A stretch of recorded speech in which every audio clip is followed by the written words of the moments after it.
சென்னையில் நம்முடைய முன்னாள் ஆளுநர், முன்னாள் தமிழக பாரதிய ஜனதா கட்சியினுடைய தலைவர் அக்கா தமிழிசை சவுந்தரராஜன் அவர்களிடம் காவல்துறை அவர்கள் நடந்து கொண்ட விதம் வன்மையாக கண்டிக்கத்தக்கது. ஏன் அப்படின்னாங்கன்னா, இவங்க பொதுமக்களை சந்தித்து வீதியில் ஒரு அரசியல் கட்சியினுடைய அடிப்படை கடமை, உரிமை, ஒரு டெமோக்ராட்டிக் பாலிடிக்ஸில் ஒரு அரசியல் கட்சி வீதிக்கு வந்து தான் மக்களை சந்திக்க முடியும். வீதிக்கு வந்து முதலமைச்சர் சொல்வது போல முதலமைச்சருடைய அறிக்கையை படுத்திங்கன்னா கிளர்ச்சி, எல்லாம் சேர்ந்து மத்திய அரசுக்கு எதிராக போராடலாம், கிளர்ச்சி பண்ணலாம். இங்கே யாருமே மாநில அரசுக்கு எதிராக போராடலையே, யாருமே கிளர்ச்சி பண்ணலையே. மக்களை ஒருங்கிணைத்து ஜனநாயக முறையில் அவருடைய கையெழுத்துக்கு ஒரு வலிமை இருக்குது என்பதை எடுத்துக்காட்டி அந்த கையெழுத்து இயக்கத்தை நடத்தி கொண்டிருக்கக்கூடிய பாரதிய ஜனதா கட்சியினுடைய தலைவர்கள், தொண்டர்களை சீண்டுவது, குறிப்பாக இன்னைக்கு சென்னையில் அக்கா தமிழிசை சவுந்தரராஜன் அவர்களை கைது செய்திருப்பது, அது மட்டும் இல்லாமல் ஒரு முன்னாள் ஆளுநருக்கு ஒரு புரோட்டோகால் இருக்குது. சாமானிய மனிதராக இருந்தாலும் கூட அவங்க கிட்ட காவல்துறை கிட்டத்தட்ட 3 மணி நேரம் நடந்து கொண்ட விதம், இதெல்லாம் கூட நாங்கள் வன்மையாக கண்டிக்கிறோம்.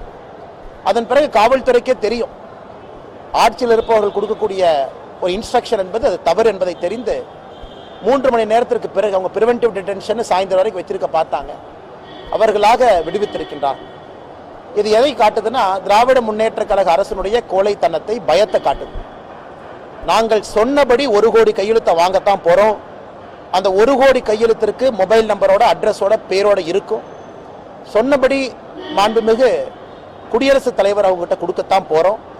அதனால இதுக்கு ஆதரவளித்துக் கொண்டிருக்கக்கூடிய எல்லா நம்முடைய தமிழகத்தினுடைய அன்பு சொந்தங்களுக்கு எங்களுடைய நன்றிகளை முதல்ல தெரிவிச்சுக்கிறோம்.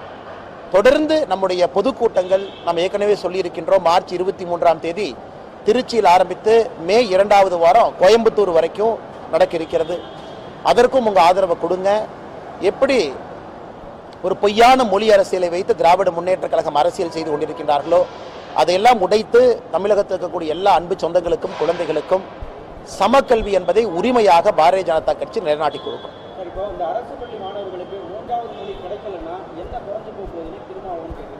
திருமாவளவன் சிபிஎஸ்இ பள்ளி நடத்துறாரு, அவருக்கு தெரியாதுண்ணே.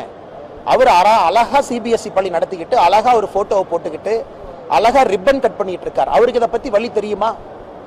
திருமாவளவனுக்கு இதை பத்தி என்ன வழி தெரியும்? நாங்க நீங்க சிபிஎஸ்இ பள்ளி நடத்துறீங்கன்னு சொன்னோன்னே அண்டர்பெல்ட் அடிச்சார். அது வந்துப்பா, அது போய்ப்பா. அது எப்படின்னா, என்னை கேட்காமே அவர் போட்டோவை போட்டுக்கிட்டாங்கன்னாரு. அப்புறம் பத்திரிகை நண்பர்கள் கேட்டீங்க, எப்படின்னா உங்களுக்கு கேட்காம போட்டோ போடுவாங்கன்னு. இல்லப்பா அங்க ஸ்கூல்ல ஸ்டூடெண்ட்ஸே படிக்கல, என் போட்டோவை போட்டுக்கிட்டாங்கன்னாரு. அப்புறம் பத்திரிகை நண்பர்கள் கேட்டீங்க, அண்ணே பாருங்க அண்ணே, நீங்களே போய் ரிப்பன் கட் பண்ணிருக்கீங்க, குழந்தைகள் இருக்கிறாங்கன்னு. அது இல்லப்பா, 2 குழந்தைகள் தான் படிக்கிறாங்க. ஆனால் திருமாவளவன் அவர்கள் என்னை பொறுத்தவரை இந்த மும்மொழி கொள்கையில் அவர் பேசுவதற்கான திராணி அன்னைக்கு இழந்துட்டாங்க. பொய் பேசி அந்த திராணி இழந்துட்டாங்க. எனக்கு இன்னும் ஆச்சரியமா இருக்குன்னா, ஒரு சிபிஎஸ்இ பள்ளியில குறிப்பாக 3வது மொழியாக கட்டாய ஹிந்தியை சொல்லிக் கொடுக்கக்கூடிய திருமாவளவன் அவர்கள் இன்னைக்கு தமிழக மக்களுக்கு லெக்சர் எடுத்துட்டு இருக்காங்க. இது குழந்தை இருக்கக்கூடிய ஒரு தந்தை தாய்க்கும் இந்த அருமை புரியும். எல்லாரும் வீதியில் இருக்கிறாங்க இன்னைக்கு. ஏன்னா அந்த குழந்தைக்கு உரிமை வேண்டும் என்பதிலே தெல்ல தெளிவா இருக்கிறாங்க. அந்த குழந்தை அடுத்த கட்டத்துக்கு செல்ல வேண்டும் என்றால் தாய்மொழி தமிழ்ல பயிற்று மொழியா கத்துக்கணும், ஆங்கில மொழி கூட இருக்கணும், இன்னொரு மொழியை தெரிஞ்சுக்கணும். இதான் மூன்று மொழி கொள்கைன்னு நம்ம சொல்றோம். இதை திருமாவளவன் ஏன் எதிர்க்கிறான்னு எனக்கு இன்னுமே புரியல.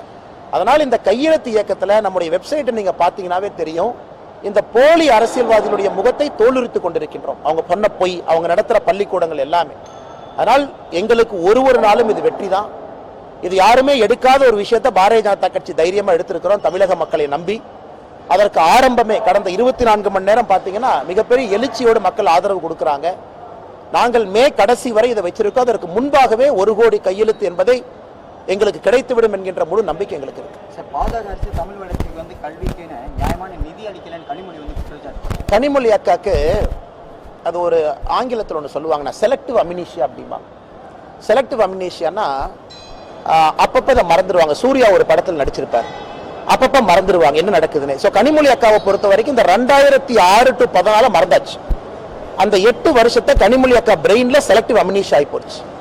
இவங்க ஆட்சியில் இருக்கும் பொழுது, அதாவது 2006 to 2014 காங்கிரஸ் ஆட்சியில திமுக அங்கம் வைக்கும் பொழுது சமஸ்கிருதத்தினுடைய வளர்ச்சிக்கு அவங்க கொடுத்த பணம் 675 கோடி ரூபாய், 675 crore சமஸ்கிருத வளர்ச்சிக்கு.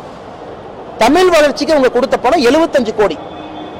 இவங்க ஆட்சியில் இருக்கும் பொழுது அன்றைய உள்துறை அமைச்சர் ஐயா சிதம்பரம் அவர்கள் 170 பரிந்துரையை பார்லிமெண்ட்ல வைக்கிற, எதுக்குன்னா ஹிந்தி எப்படி வளர்க்கிறது.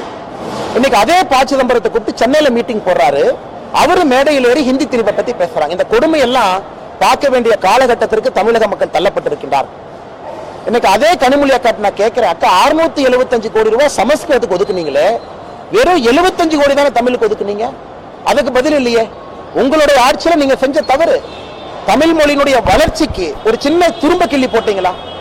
இன்னைக்கு பிரதமர் அவர்கள் கஷ்டப்பட்டு திருவள்ளுவர் கலாச்சார நிலையத்தை ஓபன் பண்றாரு, தமிழ் இருக்கையை நிறுவறாரு, காசி தமிழ் சங்கமம் நடத்துறாரு.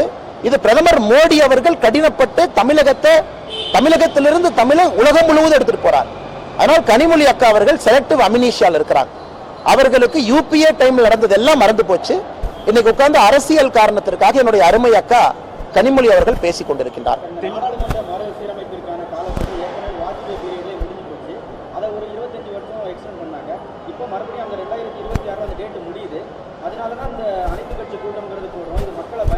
அது இவ்வளவு நேரம் ரூம் போட்டு யோசிச்சு இன்னைக்கு தான் கண்டுபிடிச்சாங்களானே?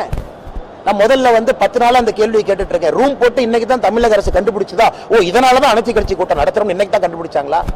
நீங்க அனைத்து கட்சி கூட்டம் எப்ப நடத்தணும்? 2026 காலக்கெடுவு முடியும் பொழுது எங்களுடைய கடமை மக்கள் முன்னாடி நாங்க சொல்லுவோம்.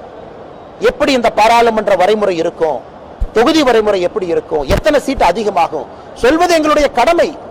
அது மக்களுடைய உரிமை. நாங்க சொல்றதுல தப்பு இருந்தா நீங்க அனைத்து கட்சி கூட்டம் நடத்துங்க. நாங்க சொல்வது ப்ரொபோர்ஷனல் ரெப்ரசன்டேஷன், அதாவது மக்கள் தொகை அடிப்படையில் இருக்காது, புரோரேட்டா பேசிஸ். இன்னைக்கு எவ்வளவு இருக்கும், நாளைக்கு எவ்வளவு இருக்கும், அதிகமானா கூட தமிழகத்திற்கு அதே 7.17% வரும் நாங்க சொல்லிட்டு இருக்கோம்.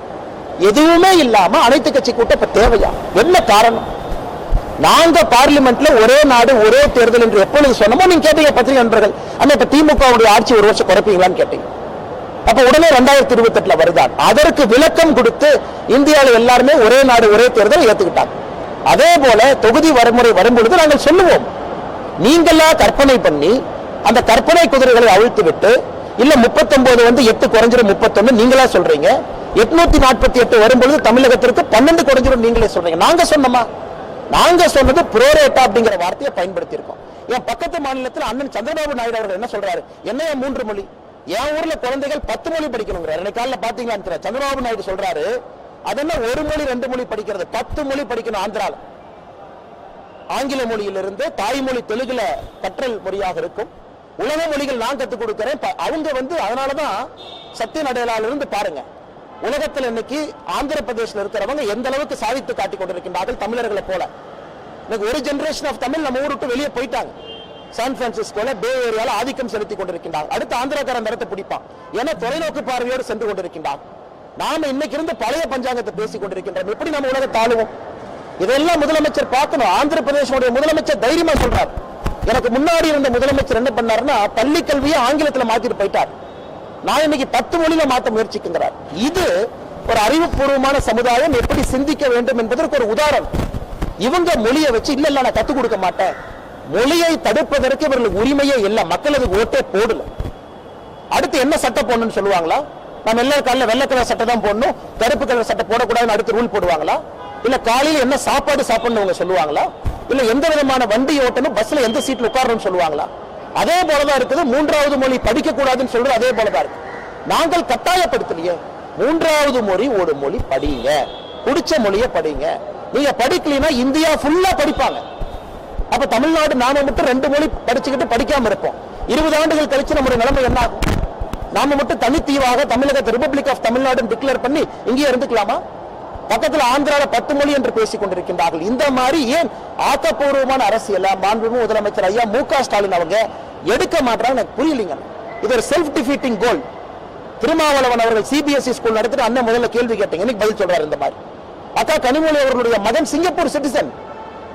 கனிமொழி கருணாநிதி அக்காவுடைய பையன் சிங்கப்பூர் சிட்டிசன். உலகத்தரம் வாய்ந்த நாட்டுல அவர் படிச்சிட்டு இருக்கார்.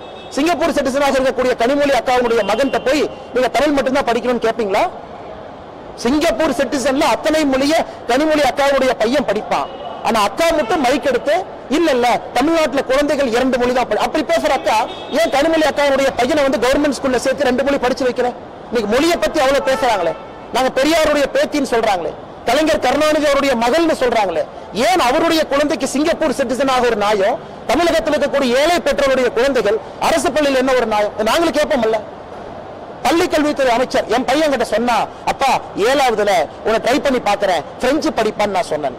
உங்க குழந்தைக்கு ஒரு நேரம், அதனாலதான் சமக்கல்வின்னு சொல்றோம். எல்லோருக்கும் சமமான வாய்ப்பு. அப்படி இருந்தா நீ பேன் பண்ணு. தமிழ்நாட்டுக்குள்ள எங்கேயுமே 3வது மொழி இல்லைன்னு பேன் பண்ணு. பிரைவேட் ஸ்கூல்ல பேன் பண்ணு, சிபிஎஸ்இ பேன் பண்ணு, உள்ள விடாத. எதுக்கு நீ 2 விதமான மக்களை உருவாக்குற? அதான் எங்களுடைய அடிப்படை கேள்வி. 2 விதமான மக்களை எதற்காக உருவாக்கின்றார் என்பதை அடிப்படையில் கேட்கிறோம். 2 விதமான சமுதாயத்தை நாம் உருவாக்குறோமா? அதற்கு மாநில அரசுக்கு பதில் இல்லை. சம்பந்தம் இல்லாம திருப்பி கொண்டு போய் தொகுதி மறுசீரமைப்பு என்று பேசிக் கொண்டிருக்கின்றார்.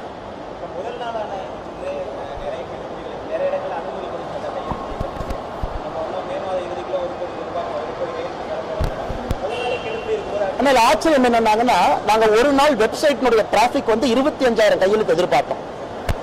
வெப்சைட்ல வந்து 1,00,000 கையெழுத்தை தாண்டி இருக்கு, 1,13,000 தாண்டி இருக்குன்னு நினைக்கிறேங்கண்ணா. அப்ப என்ன அர்த்தம்னா, மக்கள் இங்க தடுத்தா கூட ஏதோ ஒண்ணு கண்டுபிடிச்சு கையெழுத்து போட போறாங்க. இங்கதான் நீ தடுப்ப. ஏன்னா வெப்சைட்டை பொறுத்த வரைக்கும் ஓடிபி ஜெனரேட் பண்ணணும். ஏன்னா ஒரு மொபைல் நம்பர் ஒருக்கா அலோட். நீங்க ஒரு மொபைல் நம்பரோட நாங்க வந்து அவ்வளவு ஆத்தென்டிக் டேட்டாவோட பிரசிடென்ட் கொடுக்குறோம். நாளைக்கு பிரசிடென்ட் கிட்ட கேட்கக்கூடாது, சும்மா நீ நடந்து போய் 10 கையெழுத்து நீயே போட்டு வந்துவாங்க. பிரசிடென்ட்டுக்கு we want to give an authentic data. அவங்க கமிட்டி போட்டு ஆராயிட்டோம். எங்க டேட்டாக்கு நான் ரெஸ்பான்சிபிள். ஒரு மொபைல் நம்பருக்கு ஒரு ஓடிபி நீங்க ஜெனரேட் பண்ண உள்ள போலாம். அப்படி இருக்கும் பொழுது இன்னைக்கு 1,00,000 தாண்டுதுன்னா மக்கள் ஏதோ ஒரு விதத்துல அங்க போட வர்றாங்க. ஏன்னா இந்த மொழி வெப்சைட்டை பொறுத்த வரைக்கும் 6 மொழி இருக்கு. அது தமிழ்ல தான் ஓபன் ஆகும். உங்களுக்கு வேண்டும் என்றால் தெலுங்கு, மலையாளம், கன்னடத்துக்கு மாத்திக்கலாம். சோ எல்லாரும் அதை அக்சஸ் பண்றதுக்கு வழிவகை செஞ்சிருக்கிறோம். ஆங்கிலத்தில் இருக்கு. அதனால என்னை பொறுத்தவரை இவங்க என்ன கெடுபிடி போட்டாலும் 1 கோடி என்கின்ற இலக்கை நிச்சயமாக பாரதிய ஜனதா கட்சி நாங்கள் அடைந்தே தீர்வோம். தென் மாநிலங்களுக்கான பிரதிநிதித்துவம் வெகுவாக குறையும் ஆபத்து விஜய் அவர்கள் கூறியவர். இப்படி தினந்தோறும் வந்து அறிக்கை வெளியிட்டிருக்காரு. எப்படி பாருங்க? ஆனா நேற்று நான் பதில் சொன்னேன். ஷூட்டிங் ஸ்பாட்ல இருந்து யாரோ எழுதி கொண்டே கொடுக்குறாங்க. அப்புறம் யாரோ ஒருத்தர் வர்றாங்க. அப்புறம் விஜய் கட்சி சார்பா வந்தவர் 543 எம்பின்னு அவருக்கு தெரியல. அவர் ஏதோ ஒரு நம்பரை சொல்றாரு. அப்புறம் பத்திரிகையாளர் நம்பர் நீங்க சொல்றீங்க என்ன, அது 500 சில்லறை இல்லைன்னு, அது 543 சொன்னோன்னே அந்த விஜய் கட்சி சார்பாக வந்தவர் அப்புறம் 543. இன்னொரு தலைவர் வந்து 453 பேசியே முடிச்சிட்டார் 5 நிமிஷம். அவர் பேசி முடிச்சதுக்கு அப்புறம் நீங்க எல்லாம் கூப்பிட்டாங்க, அது 453 இல்லைன்னா 543. அனைத்து கட்சி கூட்டத்தில் வந்து சில தலைவர்களுக்கு இந்தியாவில் எத்தனை எம்பிக்கள் இருக்காங்கன்னே தெரியல. அன்னைக்கு சாயந்தரம் தான் இந்த பத்திரிகையாளர் சந்திப்பவங்க பண்ணதெல்லாம் பார்த்து எனக்கே ஆச்சரியம். ஏங்க 543 பேர் எம்பிக்களாக இருக்காங்க தெரியாமையே சில கட்சி வந்து அனைத்து கட்சி கூட்டத்தில் வந்து வடபஜி போண்டா சாப்பிட்டு டீ குடிச்சு மோடிஜியை திட்டதெல்லாம் திட்டிட்டு பிஜேபி திட்டதெல்லாம் திட்டிட்டு கிளம்பி வீட்டுக்கும் போயிட்டாங்க. இதான் அனைத்து கட்சி கூட்டத்தினுடைய லட்சணம். இதானுங்க. நான் வேற எப்படிங்க நான் சொல்றது? சார், ஆனந்தவுடன் நினைவு முறைக்கு வந்து இப்போ நீக்க கோரி உத்தரவிட்டு கார்ட்டூன் நீக்க சொல்லியிருக்காங்கல்ல ஜட்மெண்ட். அதாவது கருத்து சுதந்திரத்துக்கு மாண்புமிகு சென்னை உயர்நீதிமன்றம் அவங்க போட்டிருக்கிற கார்ட்டூன் சரி என்று சொல்லல. கார்ட்டூனை நீக்கணும். இவங்க சென்ட்ரல் கவர்மெண்ட் நாங்க கார்ட்டூனை நீக்கிறேன்னு சொன்னா அடுத்த நாள் காலையில் அவங்களே ஓபன் பண்ணிருப்பாங்க. இவங்க சென்ட்ரல் கவர்மெண்ட் நான் கார்ட்டூன் நீக்க மாட்டேன், என் கருத்து சுதந்திரம் என்று அடம் பிடிச்சாங்க விகடன் குழுமம். இன்னைக்கு மாண்புமிகு சென்னை உயர்நீதிமன்றம் என்ன சொல்லியிருக்காங்க, நீ கார்ட்டூனை நீக்கு, அதே போல மத்திய அரசு அவங்க போட்டிருக்க கெடுபடியை நாங்க நீக்கிறோம். கார்ட்டூன் நீக்கினாங்கல்ல, இது முதல்ல செஞ்சிருக்கணும்ல. முதல்ல செஞ்சா 15-20 நாட்கள் எதற்காக அவங்க வெப்சைட் பிளாக் ஆகி நிக்குது? இன்னைக்கு ஆனந்தவுடன் அவர்கள் இல்ல, நான் கார்ட்டூனை நீக்காம கருத்து சுதந்திரத்தை நான் காப்பாத்திட்டு அப்படின்னு சொன்னா நான் ஏத்துக்கிறேன். அப்ப நீங்க வெளியிட்ட கார்ட்டூன் தவறு என்பதை மாண்புமிகு சென்னை உயர்நீதிமன்றம் அவங்க சுட்டு காட்டியிருக்கிறாங்க. இது முதல்ல பண்ணிருக்கலாம். இதைத்தான் நாங்க கேட்டோம். 24 மணி நேரம் மக்கள் நாங்க நிறைய பேர் கேட்கும் பொழுது அப்பயே நீங்க நீக்கி இருக்கலாமே. இன்னைக்கு 15-20 நாட்கள் உங்களுடைய வாசகர்களுக்கு தானே பிரச்சனை. ஏன் அதை செய்யணும்? இன்னைக்கு இவ்வளவு தூரம் நீங்க சென்னை உயர்நீதிமன்றத்துக்கு போய் உங்களுக்கு தீர்ப்பு கிடைக்கலையே. கார்ட்டூன் நீங்க நேற்றே நீக்கி இருந்தா நம்ம சென்ட்ரல் கவர்மெண்ட் அத்தாரிட்டிஸே பர்மிஷன் கொடுத்திருப்பாங்களே, நீங்க கோர்ட்டுக்கே போக வேண்டாமே. அடிப்படை என்ன? விகடன் குழுமம் நான் கார்ட்டூனை நீக்க மாட்டேன் அப்படித்தானே கோர்ட்டுக்கு போனாங்க. கோர்ட்டு கார்ட்டூன் நீக்க சொல்லிட்டாங்கல்ல. நன்றி அண்ணா.